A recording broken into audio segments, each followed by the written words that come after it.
Yo tengo algo ahí presentado muy breve para que nos sirva de disparador, pero la idea es que podamos profundizar en algunos de los temas de integración regional. Como decía Juliano recién, estoy actualmente ahora en Bogotá, en el marco de armar todo para que Colombia regrese a la Unión de Naciones Suramericanas, que el presidente Petro ya dijo públicamente que regresan a UNASUR, y bueno, todo eso hay que operativizarlo de alguna manera, así que nos encontramos ahora en un momento interesante. Ahora les voy a contar bien en qué está la UNASUR, pero bueno, es un momento que para la integración regional, que les voy a contar ahora en un ratito de por qué, es un momento bastante interesante, que requiere para nosotros una inteligencia estratégica distinta a la que hubo al principio de comienzo de este siglo, cuando vimos estos liderazgos tan fuertes que tuvimos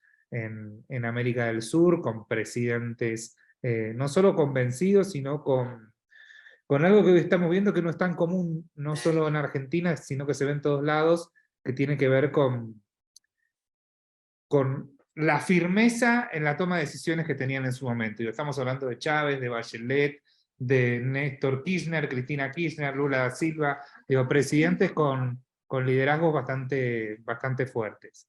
Si te parece, Juliano, arrancamos con la presentación, que nos va a servir como una especie de guía para este principio, y si quieren, les tiro estos disparadores, que más o menos van a ser 15 minutos, 20 minutos, y abrimos a la conversación y las preguntas sobre un tema que se habla mucho, pero se profundiza poco, me parece. Bueno, vamos entonces con la clase número 1 de integración latinoamericana. Si querés, Juliano, pasá a la siguiente.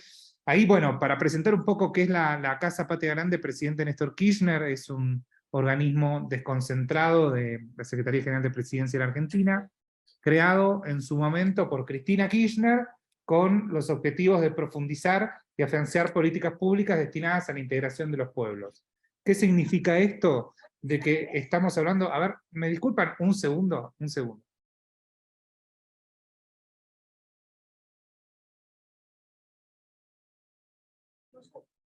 Listo, perdonen.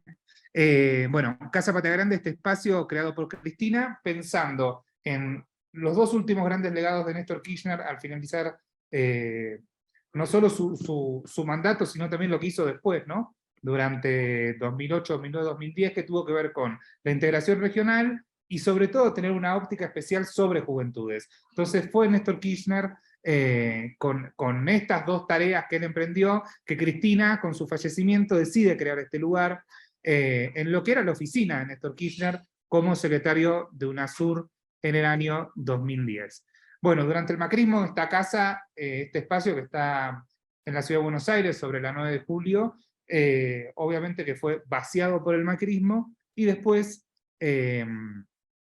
cuando volvemos al gobierno, el presidente Alberto Fernández y Cristina también deciden retomar la idea y las funciones de la Casa Patria Grande, y desde el 2020 que estamos al frente de esto. Sigamos. Ahí nosotros, a ver, voy a ser crudo, digo, para que entendamos más o menos de qué estamos hablando. Los procesos de integración o de unión regional, que se pueden decir de las dos maneras, pero no quiere decir lo mismo la unión regional que la integración, son procesos en los cuales hoy, para los grandes problemas estructurales que tiene América Latina, necesitamos trabajar de manera regional. Hoy ya pensar en términos nacionales el desarrollo socioeconómico de un país es una forma suicida de pensar. Tenemos aparatos productivos calificados en el siglo pasado, que hablaban de países que únicamente, quienes se encargaban de trabajar por fuera del mercado interno y exportaban hacia otros mercados que nada tenían que ver con América Latina. Entonces, desde esa concepción, y que ya viene muy atrás hace mucho tiempo, con élites económicas y políticas, y yo diría desde los últimos 200 años que vienen planteando que la única manera de salir adelante es comerciar con Europa, Estados Unidos, ahora con China, digo, pero con otras regiones y no con la propia, fue como la ecuación común que tuvimos, y que hasta el momento seguimos teniendo los mismos problemas que hace 200 años respecto a la desigualdad, respecto a la falta de crecimiento que tenemos en la región, etc. Entonces, lo que hicimos en su momento fue que a partir de que Alberto Fernández y la Cancillería toman la presidencia de la CELAC, que es la Comunidad de Estados Latinoamericanos y Caribeños, es el único mecanismo que existe donde se sientan los 33 presidentes en una sola mesa, sin ninguna exclusión, cosa que eso es lo que hace único a la CELAC, porque la OEA, por ejemplo, no está Cuba adentro, bueno, y en cada uno, ahora lo vamos a ver, pero en cada uno siempre alguien está excluido, y la CELAC es el único lugar donde estamos todos. Obviamente ese todos de América Latina no incluye a Estados Unidos y a Canadá, que sí lo hace, por ejemplo, la OEA. Entonces, cuando se toma la presidencia de la CELAC, lo que hicimos desde Casa Patria Grande fue la convocatoria, una convocatoria privada, no fue algo público, ni siquiera hay ningún registro de estas reuniones. Se realizaron una serie de reuniones virtuales de un grupo conformado desde la Casa Patria Grande para dar insumos sobre integración regional, en principio la presidencia pro tempore de CELAC, que en ese momento la tenía Argentina. Y en este grupo convocamos a Ernesto Samper, expresidente de Colombia y exsecretario general de UNASUR, Vinicio Cerezo, expresidente de Guatemala, Alicia Bárcena, que en ese momento era la secretaria ejecutiva de la CEPAL, y hoy es la canciller de México, Marco Enríquez Ominami de Chile, Carlos Ominami de Chile, Cecilia Nicolini de Argentina, Olinda Salguero de Guatemala, Beatriz Paredes, la presidenta de la Comisión de Relaciones Exteriores de Senado de México, Mauricio Jaramillo de Colombia, Carol Cariola de Chile, Gustavo Martínez Pandiani, que llevaba en ese momento la coordinación de la CELAC, Alfredo Forti, que fue el que armó todo el área de defensa de UNASUR, argentino, Eduardo Valdés, por parte de Argentina, José Miguel Insulza de Chile, Martín Torrijos, de expresidente de Panamá, Guillaume Long, ex canciller de Rafael Correa, Leonel Fernández, y estábamos nosotros también. En este grupo nosotros la tarea que nos dimos fue, bueno, a ver, veamos cuál es el escenario que tenemos, rápidamente el diagnóstico lo compartimos, y vayamos a algo concreto, y vayamos con propuestas que les sirvan como insumos o tareas para aquellos que toman decisiones en políticas públicas en cuanto a integración regional. Y así fue, y ahí te pido de pasar, de que nos encontramos que la CELAC, que es este organismo que les contaba antes, que nosotros lo vemos, pensémoslo como un paraguas político, un lugar donde nos reunimos todos para tratar de coordinar posiciones comunes frente a la Unión Europea, frente al sudeste asiático, frente a Estados Unidos. Es decir, hoy el mundo se está regionalizando, el mundo está yendo a una conformación más fuerte de regiones, la globalización y la hiperglobalización entró en crisis. A partir de la pandemia todo ese proceso se agudiza, y si vemos, África está consolidando su proceso de integración regional, el sudeste asiático lo mismo, la Unión Europea sigue consolidando lo que arrancó hace 60 años, Estados Unidos y Canadá siguen en el mismo proceso, pero nosotros no.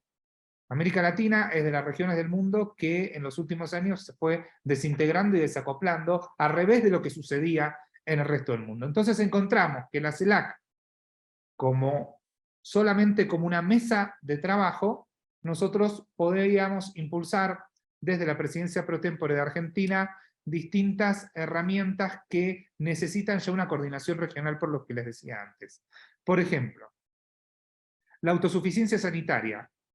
¿Sí? Que nosotros pensemos esto, el estado de desintegración y desacoplamiento que tuvo América Latina durante la pandemia fue tal que no existió una sola reunión de ministros y ministras de salud de toda América Latina para coordinar alguna estrategia común, hacer una compra conjunta de barbijos, hacer una compra conjunta de vacunas entre todos. No existió nunca esa reunión. Entonces, ante ese panorama lo que vemos es la autosuficiencia sanitaria que debemos nosotros trabajar desde América Latina frente a esta pandemia o frente a los problemas comunes todos los días. No podemos encararla de manera nacional porque nos salió ya muy mal, las pruebas fueron evidentes. Lo mismo con la autosuficiencia energética. Sabemos todo lo que está pasando en Argentina respecto hoy a la inversión en energía que tuvimos en los últimos meses, pero no se da lo mismo, por ejemplo, en Cuba, en Venezuela, donde están teniendo graves problemas de energía, o lo que está pasando en Colombia actualmente, que no los voy a aburrir con todo el tema, pero nosotros necesitamos también que lo que consumimos de energía los latinoamericanos puede ser provisto por el propio mercado latinoamericano, y en general salimos a comprarlo a otras regiones. Y ni hablar con el plan de autosuficiencia alimentaria que se elaboró, donde nosotros nos encontramos que la región del mundo más desigual de todo el planeta, y que le da de comer a gran parte de todo el mundo, no le puede terminar de dar de comer a sus propios ciudadanos. Por el otro lado, y esto sí se implementó y ya lleva bastante avance, es la Agencia Latinoamericana y Caribeña del Espacio. Nosotros ya tenemos satélites propios latinoamericanos, cosa que no teníamos hace un tiempo atrás, y todo esto enmarcado dentro de la CELAC y promovido sobre todo por México. El tercer punto tiene que ver con el litio, y que nosotros entendemos la necesidad de la gobernanza regional sobre el litio, sabiendo las especificidades que tiene cada uno de sus países respecto a la explotación adentro de los países. Digo, por ejemplo, el caso de Argentina, que son recursos provinciales no nacionales. Digo, incluso saltando ese problema que estamos teniendo, se necesita una coordinación entre Chile, Bolivia, Argentina, Brasil y Perú, que son los países que hoy tienen litio en América del Sur, para tratar de coordinar de qué manera hacemos una venta conjunta del litio, o la famosa industrialización, si nos conviene, si no nos conviene, de qué manera. Digo, todas esas discusiones hoy nos están dando de manera regional. Hubo pequeños avances con una mesa de coordinación con Bolivia, pero no hay ninguna estructura sólida, concreta, que trabaje todos los días por una gobernanza regional del litio. Bueno, obviamente el tema de el cambio climático, que afecta a toda la zona del Caribe de manera brutal, mucho más brutal que los afecta a todo el resto de América Latina, y sobre todo una respuesta integral a desastres naturales. Digo, vemos siempre en América Latina en desastres naturales que necesitamos la coordinación entre los otros países que rodean al lugar donde hubo ese desastre natural para poder encontrar algunas soluciones. Tampoco alcanza en términos nacionales cuando hay desastres de este tipo. Voy a saltarme lo financiero, que lo dejo para el final. Por el otro lado, el planteo del mercado digital regional. Esto, ustedes saben, digo, con los cambios que hay en el mercado de trabajo, pero además con los cambios que hay respecto a la digitalización de los propios mercados y de la venta de productos por parte de pymes, hoy, si vemos los últimos balances de Amazon, está recaudando más que todo el PBI conjunto de todas las islas del Caribe. Entonces, hay una desigualdad en la conversación entre los países, entre las asociaciones gremiales empresarias o las cámaras empresarias y estos grandes imperios en la nube, que se necesita un abordaje regional para encontrar más equidad en este comercio. Bueno, por supuesto, incrementar las reuniones con socios extrarregionales. Una fue hace unas semanas, que fue la reunión con la Unión Europea. Por el otro lado, la convergencia de mecanismos, que ahora les voy a contar en la próxima, pero les dije que les iba a dejar la estrategia financiera regional para lo último. Nosotros lo que estamos viviendo en Argentina, digo, no se los voy a contar porque es evidente, digo, la crisis de deuda que tiene Argentina, que es una crisis de deuda muy parecida a la que tiene Colombia y Ecuador, por ejemplo. Nosotros tuvimos, el 9 de diciembre del 2007, en la Casa Rosada, se firmó el acta acuerdo para poder elaborar y crear el Banco del Sur. ¿Qué era el Banco del Sur? El Banco de América del Sur, que permita el financiamiento ante crisis de deuda a países latinoamericanos sin los condicionamientos que pone el Fondo Monetario Internacional. Una idea que suena muy simple, que alguien dice cómo no se hizo nunca, se firmó eso y sin embargo nunca sucedió. Por la cantidad de intereses que se cruzan. Nosotros, si hay una evaluación que hace Andrés Arauz, hoy candidato a vicepresidente en Ecuador, es que todos los depósitos de latinoamericanos en moneda extranjera fuera de América Latina, si nosotros repatriamos todo eso, terminamos teniendo mucho más poder financiero que lo que hoy tiene la Unión Europea. Digo, ese estudio, después si a alguien le interesa más el tema, después se los comparto, pero digo, estamos obviamente tocando intereses demasiado importantes, por lo cual se necesita una nueva arquitectura financiera regional, donde ante crisis de deuda tengamos un banco soberano latinoamericano, donde por el otro lado también, por ejemplo, en lo que tiene que ver con las inversiones de los bancos en infraestructura, como la CAF, el Fondo del Plata, etcétera, etcétera, todos esos bancos, digo, tengamos una coordinación y una inteligencia para el abordaje de la inversión en infraestructura regional. Bueno, y así hay no los voy a aburrir, pero hay mucho desarrollo en cuanto a la necesidad de tener una nueva arquitectura financiera regional. Y ahora sí vamos al tema de convergencia, que no es una palabra muy escuchada, pero ahora van a ver de qué estamos hablando. Vamos a la siguiente. Bien, gracias. En materia de convergencia regional, nosotros encontramos lo siguiente. Ahora les voy a explicar qué es eso, y que se vea así está medio hecho a propósito, para que entendamos el nivel de, nosotros decimos del desastre en el cual estamos. Tenemos un promedio que de la década del 40, cada 3 años y 2 meses creamos un nuevo organismo o mecanismo regional.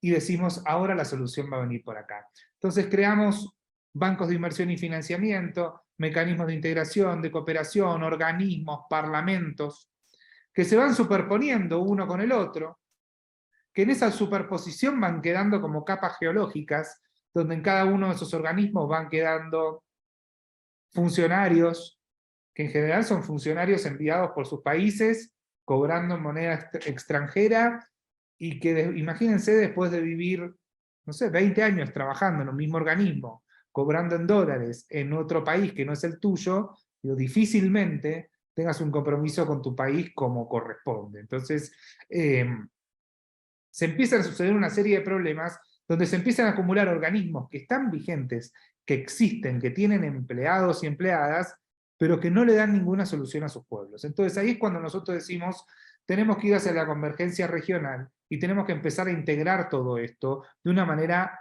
mucho más inteligente y más eficaz en el uso de los recursos. Ese cuadro que se ve abajo, desordenado, cada uno de, lo ven que están como muy chiquitos, que son como letritas negras, son países latinoamericanos. Ahora, lo otro que va englobando de distintas maneras, son cada uno de los organismos, mecanismos, bancos. Es decir, si uno quiere abordar un tema, como por ejemplo la pandemia, no sabes por dónde arrancar. Porque pareciera que está todo armado de esta manera para que nada funcione. Voy a hacer un hincapié, y porque Juliano lo contaba, respecto a los parlamentos regionales, que en este momento me está tocando ser candidato al Parlasur. Hay 9 parlamentos regionales en toda América Latina. Está el Parlatino, que tiene una sede en Panamá. El Parlandino, que es de la zona andina. Está el Parlasur, que es el parlamento del Mercosur. Está el Parlamento Indígena y Afrodescendiente. Está el Parlamento Amazónico. Está el Parlaméricas. Está la Confederación Parlamentaria de las Américas. Está el Foro de Presidentes de Poderes Legislativos de América Central y la Cuenca del Caribe. Y por último está el Parlamento del UNASUR, que tiene sede en Cochabamba, pero que nunca terminó de ponerse en funcionamiento. Ahora, ¿cuántos de estos parlamentos hoy nos sirven a los pueblos? ¿Cuántos resultados le dan estos parlamentos a los pueblos? Y en general lo que termina pasando es que terminan haciendo reuniones y cumbres, o algunos funcionan de manera permanente, donde hay empleados y empleadas de manera permanente, y como decimos nosotros, la verdad que es una imprenta que termina sacando resoluciones y comunicados que dicen obviedades, ¿no?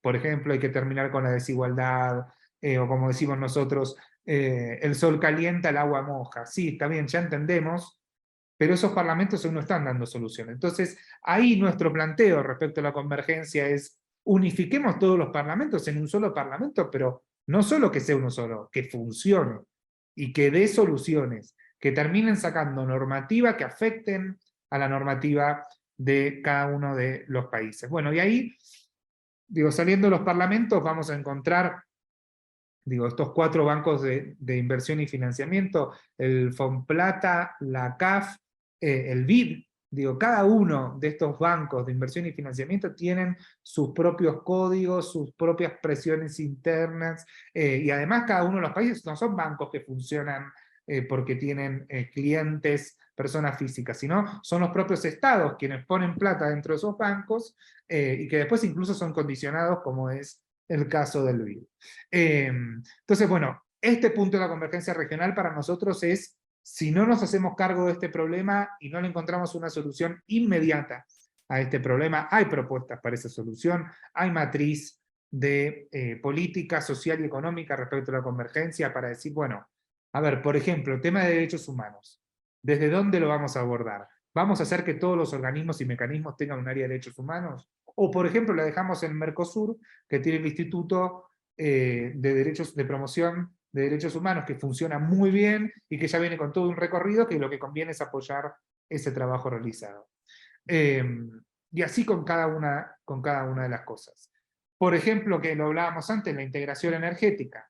UNASUR supo tener el Consejo Energético Suramericano. Ahora también existe la OLADE, que la OLADE es la Organización Latinoamericana de la Energía, donde también hay funcionarios de manera permanente que incluso trabajan sobre los mismos proyectos. Entonces, no quiere decir, nuestro planteo no es tirar a gente por la ventana, cerrar organismos, sino encontrémosle una visión más estratégica a todo esto. Vamos con el siguiente punto. El siguiente punto, y este era el último que tratamos en el consejo, en el grupo estratégico, perdón, que les comentaba al principio, tiene que ver con la Unión de Naciones Suramericanas. Para nosotros es la mejor experiencia de unión regional. La UNASUR contenía a todo lo que es América del Sur, los 12 países de América del Sur, incluyendo incluso Surinam y Guyana. Fue un proceso bastante largo, arranca en los años 2000, a partir del año 2002-2003 se le pone mucho énfasis, pero recién termina de hacerse en el 2008, porque hubo discusiones hasta sobre el nombre.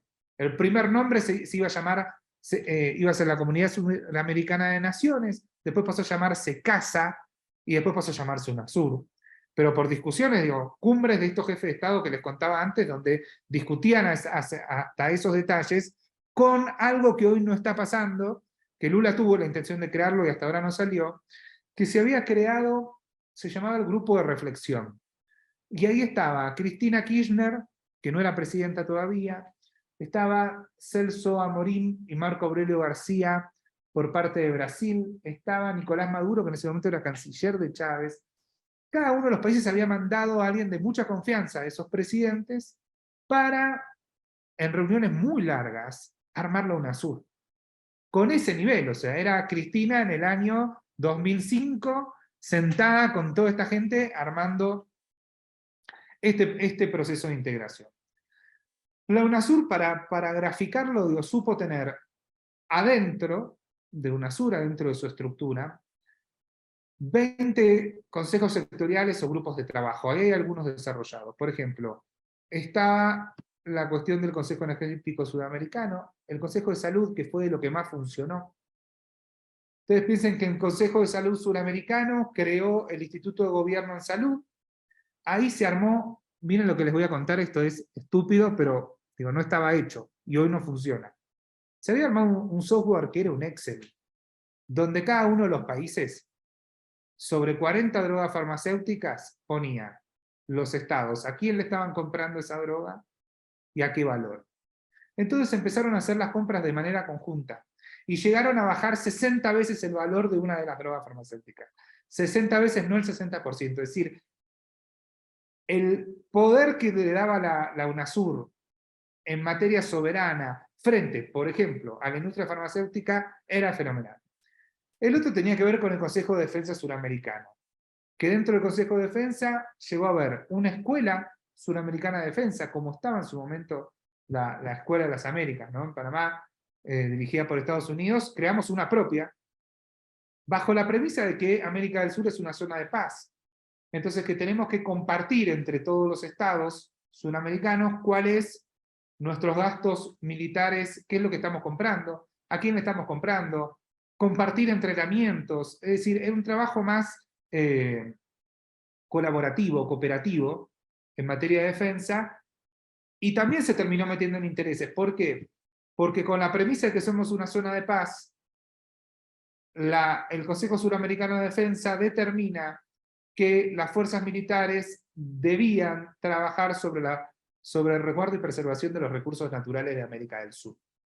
Y ahí armaron el mapa de recursos naturales, un montón de cosas que no había o que no estaban compartidas entre todos. Bueno, ahí también se tocaban intereses importantes. Se creó el Consejo Electoral. El Consejo Electoral era un área dentro de UNASUR que iban como veedores a hacer recomendaciones a cada uno de los países que tenían elecciones. para preservar la democracia suramericana. Ustedes fíjense, cerró UNASUR, golpe de Estado en Bolivia, fíjense lo que pasó en Brasil, es decir, funcionaba muy bien ese consejo, como presión también para que no ocurran ese tipo de cosas.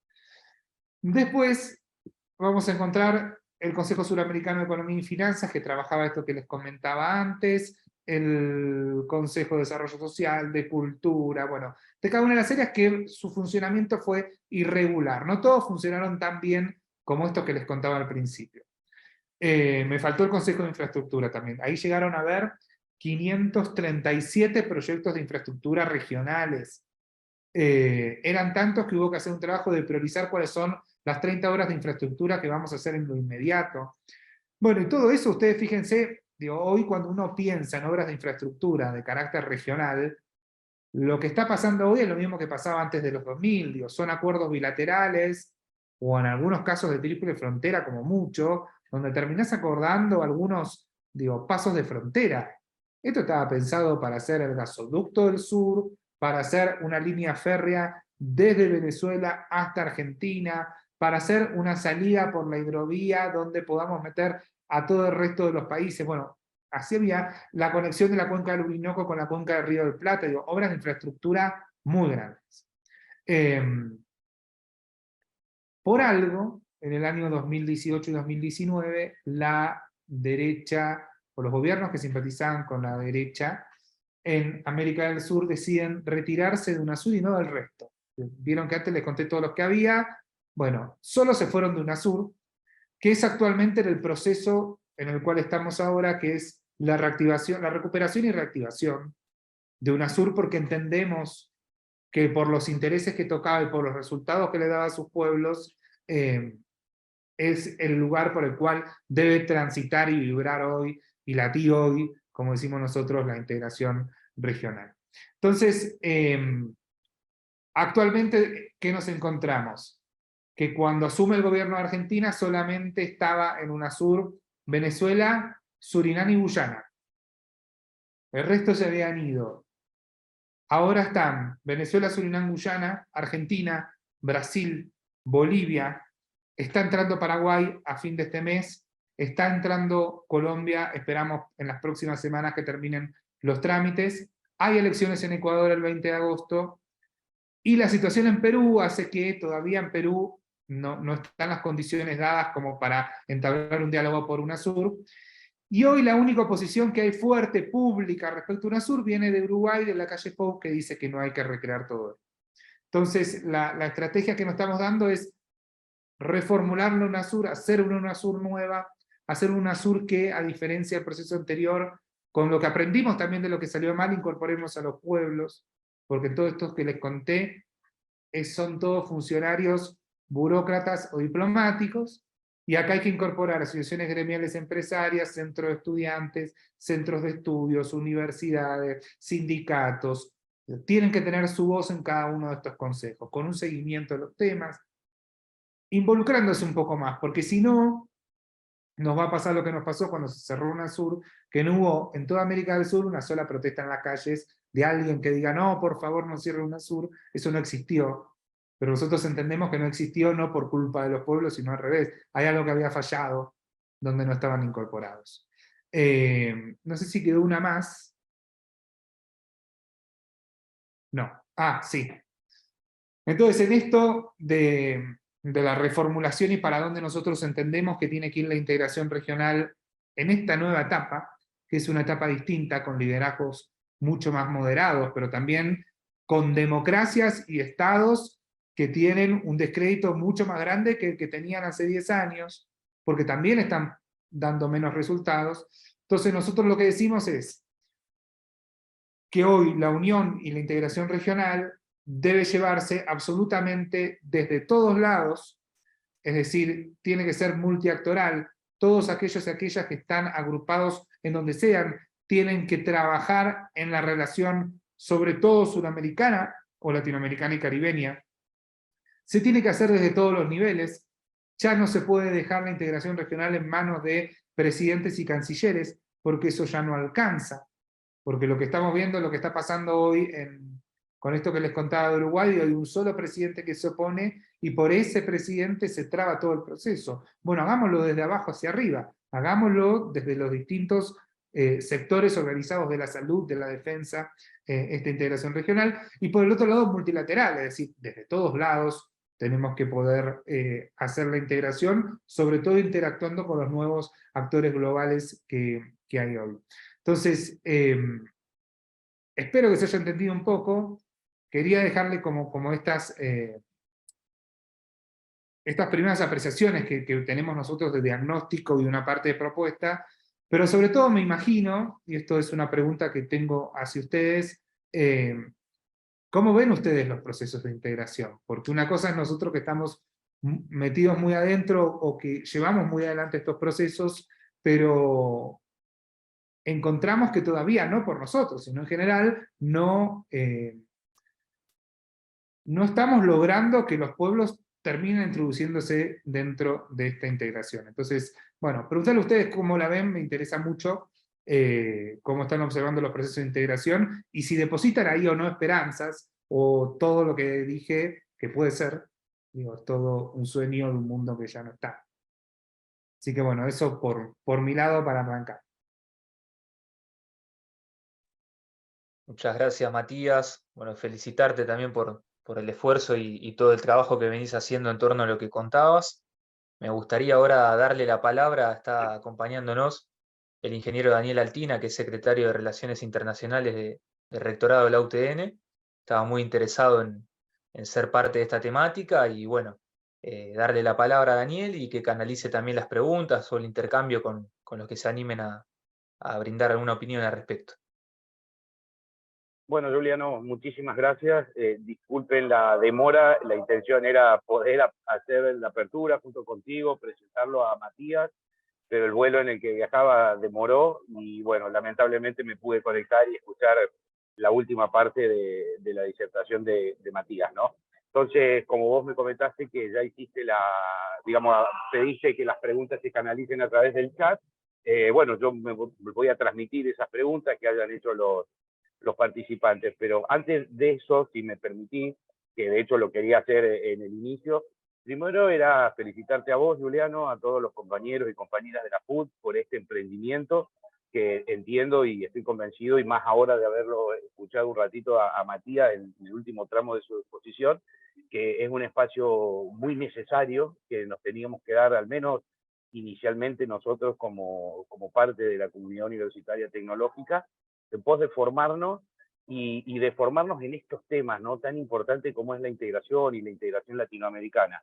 Yo que ya tengo unos años más que ustedes en esto de la vida universitaria, tiempo atrás no teníamos esta oportunidad, ¿no? De permitirnos llegar a la gestión universitaria teniendo estas miradas y pudiendo hacer estas reflexiones y trabajando en pos de eso, que es tan necesario para todos los pueblos, ¿no?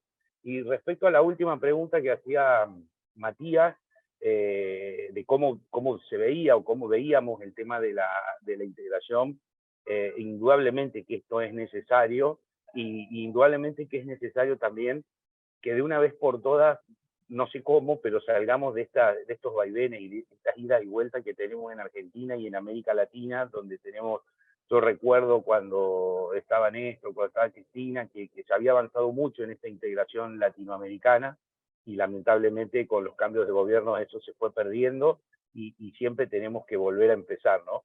Y cuento rápidamente esta anécdota. Hoy estuve en un evento de la Secretaría de Industria y Comercio, que estamos participando en un proyecto como universidad, y se hablaba justamente de esto, ¿no? De que determinadas políticas públicas puedan permanecer en el tiempo independientemente del gobierno que esté, ¿no? Entonces yo digo, bueno, ¿por qué más vale, en vez de que sí, que de hecho eso hay que hacerlo, pero más vale porque ahora que tenemos un gobierno que apoya la educación pública, apoya la integración latinoamericana, lo sumo a lo que se hablaba hoy, no seguimos por la misma línea y votamos a este gobierno que pueda continuar y no volver otra vez a la vereda del frente, donde se va a volver a destruir todo lo que se pudo construir en este tiempo, ¿no? Así que bueno, me parece que es más que importante de que suceda esto y de que podamos de una vez por todas lograr esa integración latinoamericana. Si te parece, Juliano, leo una de las preguntas que la única por el momento que hay en el chat.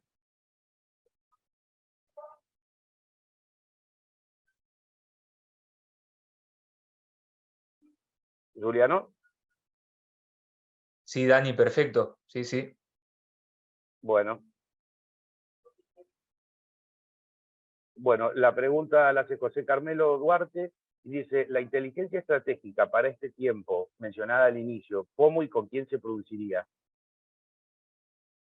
Nuestra propuesta tiene que ver con esta convergencia que les contaba antes, donde digo, es acumular la experiencia, digo, por eso hablamos de esta inteligencia estratégica, digo, la acumulación de experiencia de distintos organismos y mecanismos que algunos pueden estar funcionando bien, otros mal, pero algo tienen para contar y decir que están haciendo bien, pero sí o sí, a esa conversación, ¿sí?, que termine llegando y armando la nueva integración, tiene que tener incorporado a las universidades, a los centros de estudios. Digo, no alcanza con que los funcionarios de la LADI, la CAF, el Mercosur se junten y digan, bueno, vamos a hacer esto. Digo, para nosotros la inteligencia estratégica no va por ahí. Digo, tienen que los empresarios sentarse también en la mesa y decir por qué hoy el comercio intrarregional de América del Sur es del orden del 18%.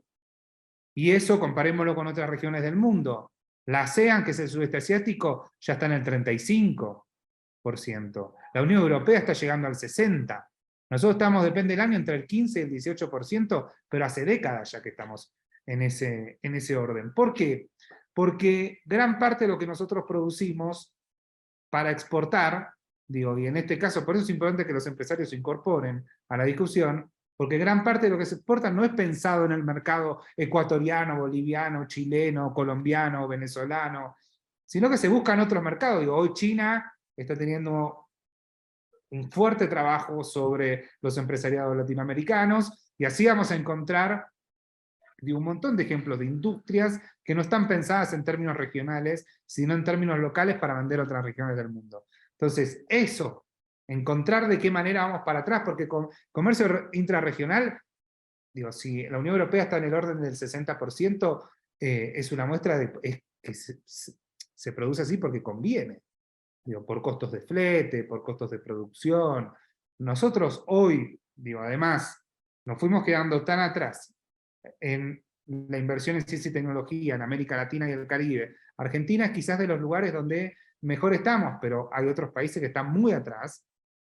Hoy el total de exportaciones de productos de alta tecnología en el mundo, que son de América Latina y el Caribe, es el 0.33% de lo que se vende de alta tecnología es producido en Latinoamérica. Entonces,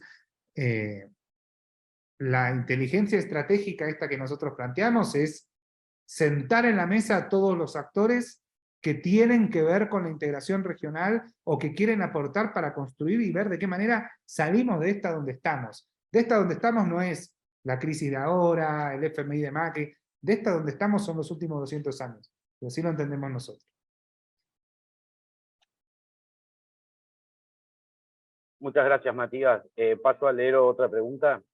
Dice, ¿cuál es el factor que dispara el temor a no integrarse? Yo creo que hay una... A ver, primero, vamos 200 años para atrás. Guayaquil, hace 201 años, se reúnen San Martín y Bolívar para terminar de consolidar la independencia suramericana y discutir cuál es el tipo de gobierno que nos íbamos a dar en Sudamérica. Nos contaron hasta hace 20 años que esa reunión había salido todo mal.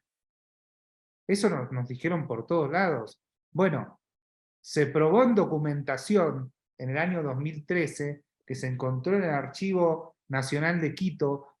¿Por qué se encontró? Porque estaba mal archivado, cartas del secretario de Bolívar con Sucre contándole los resultados de la reunión. Y la reunión había sido fantástica. Fue coordinada la salida de San Martín de Perú para el ingreso de Bolívar, porque San Martín en ese momento ya no tenía la fuerza para terminar de hacer la tarea en Perú. Pero ahí la discusión central y lo que se ponen de acuerdo es: quizás no tengamos que hacer una sola nación de todo esto, pero sí tenemos que estar todos unidos y sí tenemos que construir la integración de toda América del Sur. Después está el Congreso Fictiónico de Panamá, que convoca a Bolívar a todos los países, y que sabemos los resultados de eso, de que muchos terminaron no yendo. Y esos muchos son los intereses que hasta hoy tenemos, y que me parece que tiene que ver con lo que hablaba antes de comercio intrarregional. Las élites económicas latinoamericanas, sobre todo suramericanas, que en su momento fueron muy fuertes respecto a la agricultura y la ganadería, trabajaban para Europa.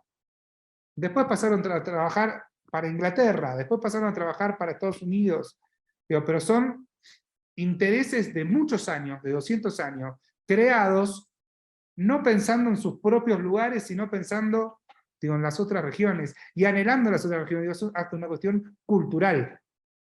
A nosotros, yo cuento una experiencia personal que tuvimos, cuando apenas asumimos en Casa Patria Grande, nos juntamos con un grupo de empresarios, y les preguntamos, ellos están articulados en una unión bastante importante, les preguntábamos cómo es su relación con las otras uniones de empresarios en América Latina.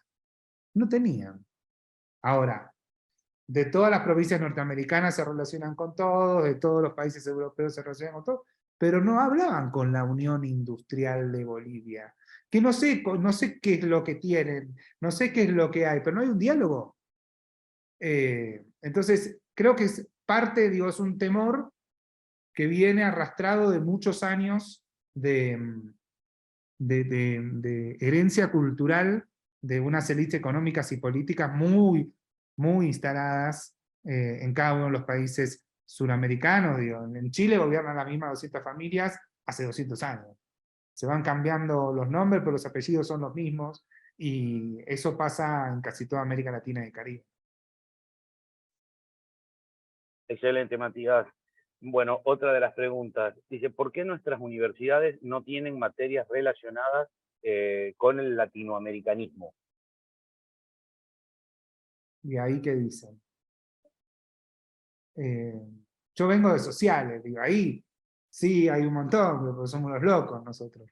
Pero sí, yo creo que falta, y no soy especialista en temas de educación, no sé cuál es el porqué, pero sí está claro que ahí hay una falla también, quizás es algo cultural también. No soy especialista en eso, no me animo. Yo no, a ver, Matías, no me animo a dar una definición terminante, ¿no? Pero nosotros somos del sistema universitario y creo que la respuesta está en la respuesta anterior, ¿no? En lo cultural. Me parece que por ahí viene también en que las universidades no abordemos este tipo de temáticas, ¿no? Pero, sí. Perdón, me metí con un comentario. Sí. Otra pregunta, Matías. Bien, desde México. Dice, ¿cómo fortalecer la relación latinoamericana cuando las posturas económicas y políticas no son similares, lo que han llevado a periodos de separación? Sí. Nosotros siempre decimos que lo que no hay que hacer es ideologizar la integración. O sea, no podemos poner, por cuando salimos de nuestros estados nacionales a conversar con otros países para integrarnos, no podemos anteponer nuestra ideología, porque es un continente muy diverso, donde, a diferencia de Europa, que está mucho más marcado los clivajes políticos, acá hay de todo. Pensemos en el contexto de hoy, Andrés Manuel López Obrador, Xiomara Castro, Ortega en Nicaragua, Lasso en Ecuador.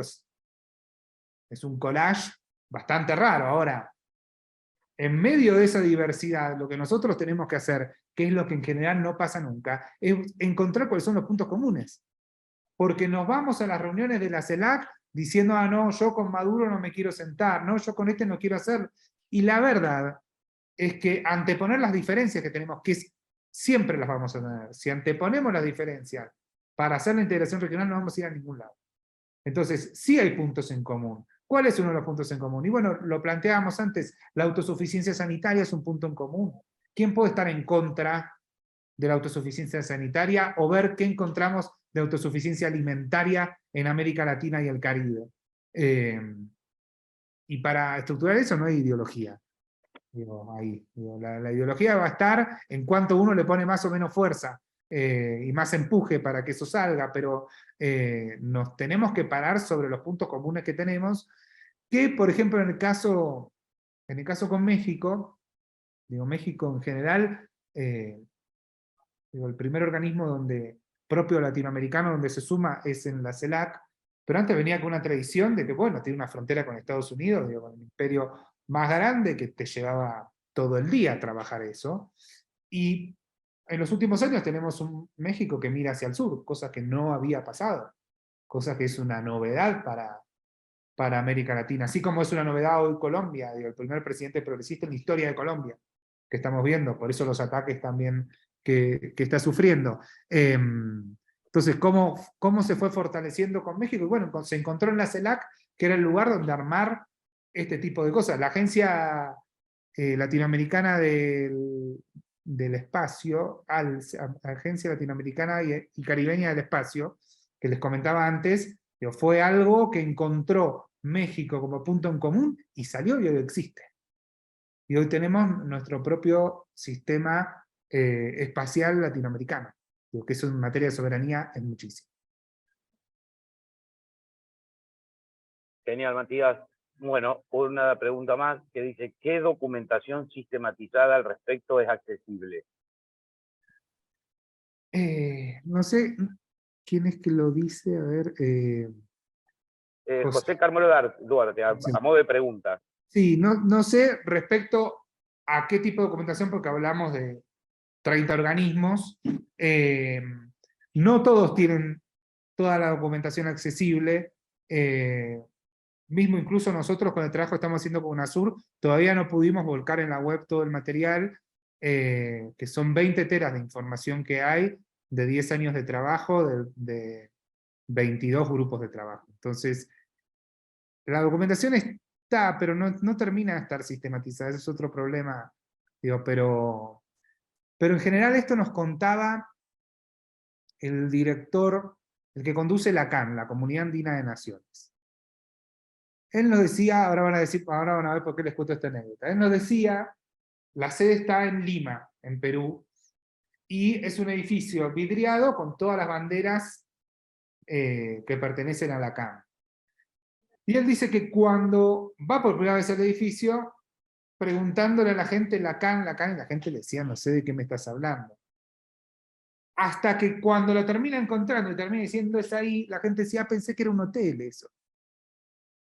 Y eso entendía la gente que era la Comunidad Andina de Naciones. Lo mismo le pasa al de la LADI, que tiene la sede en Uruguay, y que en la entrada es como un palacio de esos antiguos, tiene algunos bustos, y tienen testimonios de gente de que entra pensando que es un panteón de héroes de Uruguay, ¿no? Hay oficinas con gente trabajando, pero bueno, o parece un hotel, o parece un museo, pero lo que sí no parece es un espacio donde se esté trabajando las cosas que tenemos que trabajar. Entonces, ¿por qué traigo todo esto? Porque también acercarse a estos organismos no es difícil, y en general no se acerca a nadie. Entonces, también José te recomiendo, digo, en cuanto a UNASUR, lo que quieras, pero los otros organismos, es ir a golpear la puerta con un mail que en general, como nadie lo hace, te van a responder. Bueno, después hay algunos otros comentarios y una pregunta también, una más. Dice, ¿no hay una falla en la información de arriba hacia abajo allí? Sí. Miren, el 30 de mayo, Lula convocó se llamó un retiro, no una cumbre, un retiro de presidentes de América del Sur. Se juntaron en Brasilia, la intención era que estén todo el día reunidos a solas, algunos conociéndose porque ni siquiera se conocían. Y nadie sabe qué pasó ahí adentro.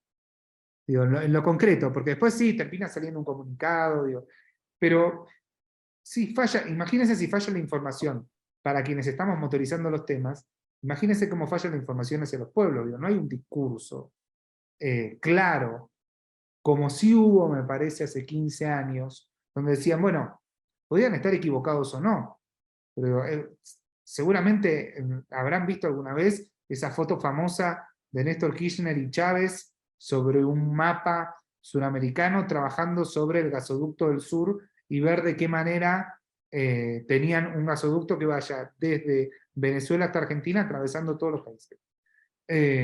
Bueno, ahí sí había información, había temas para seguirlos.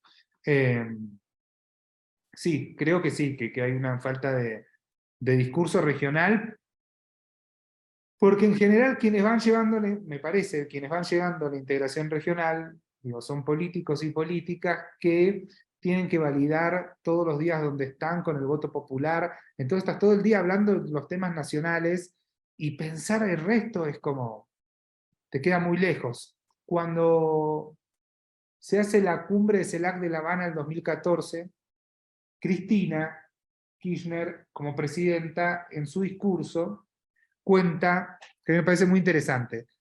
Dice, estábamos recién reunidos en el almuerzo, y un presidente, dice ella, al que no voy a nombrar, comenta que todos tendríamos que hacer que todos los ministerios haya una persona al lado de cada ministro, llevando los temas de integración regional. Porque ante cada decisión que se toma desde el Estado, en general no se analiza si afecta, si favorece, si hay que comunicarle algo a alguien de los países de nuestra región. Entonces dice, los tiempos te terminan consumiendo y se te va y no terminaste de llegar a donde había que llegar.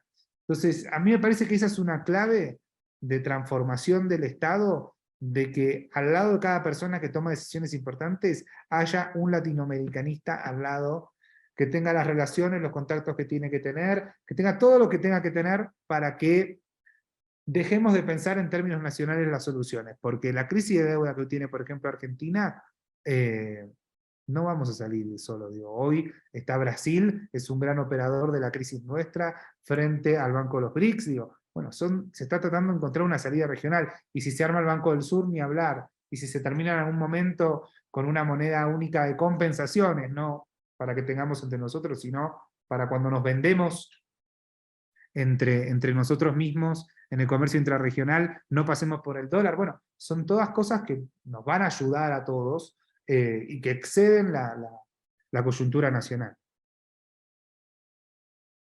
Bueno, y una última que veo acá es que dice, en materia de integración digital, ¿cuáles son las acciones?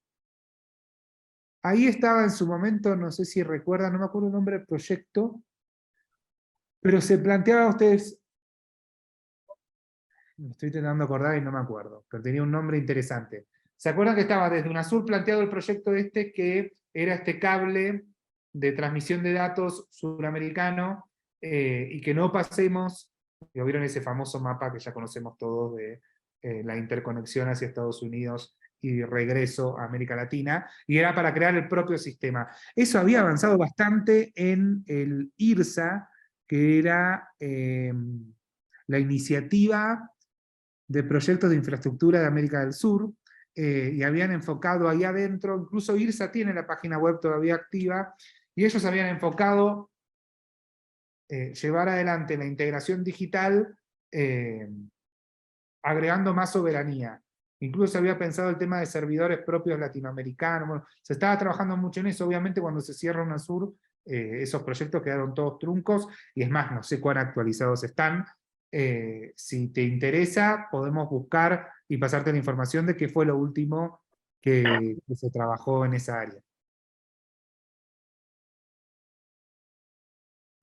Bueno, el resto son comentarios, Matías, así que por el momento no hay más preguntas en el chat. Perfecto. ¿Y me anoto ese mail? ¿Y algún comentario que les pareció? ¿Cómo le ven?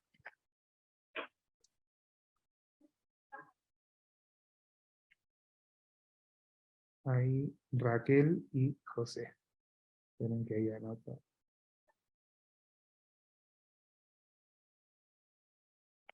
Perfecto.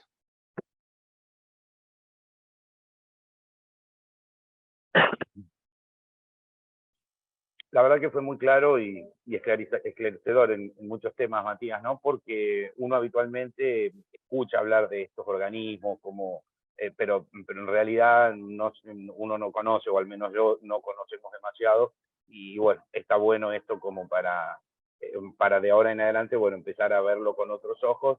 Y sí creo también que es muy necesario lo que vos planteás en un momento, de que no termine en reuniones de cancilleres o de personal diplomático, sino que se baje a tierra también, ¿no? Y que el resto de los representantes de diferentes instituciones y de diferentes sectores puedan ser parte de este laburo, que es necesario que lo logremos reencauzar, por decirlo de alguna manera, ¿no?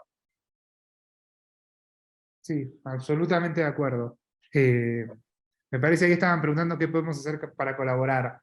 Creo que Sí, cada uno del lugar donde está tiene que encontrar cuál es su propia lógica y de qué manera hacer su propia integración. Eso desde el accionar de cada uno. Y por el otro lado, si específicamente les interesa la reconstrucción de UNASUR, a partir de septiembre, la primera va a ser el 12 de septiembre, se empieza a reactivar sectorialmente, se va a empezar por salud, ya se está avanzando en infraestructura también, son temas bien densos, pero bueno, y todo eso va a estar sucediendo en principio en Buenos Aires, porque todo lo que estaba de UNASUR lo tenemos en Buenos Aires, y vamos a usar, digo, nuestro país como sede hasta tanto se reordene todo y vemos si vuelve a Ecuador y ver qué pasa. Sí, eso de mirarlo cotidiano con anteojos de UNASUR es exactamente así. Así es. bueno, no veo más preguntas yo al menos ahí en el chat. No sé, Juliano, si estamos, digamos, como para cerrar la actividad o queda algo pendiente.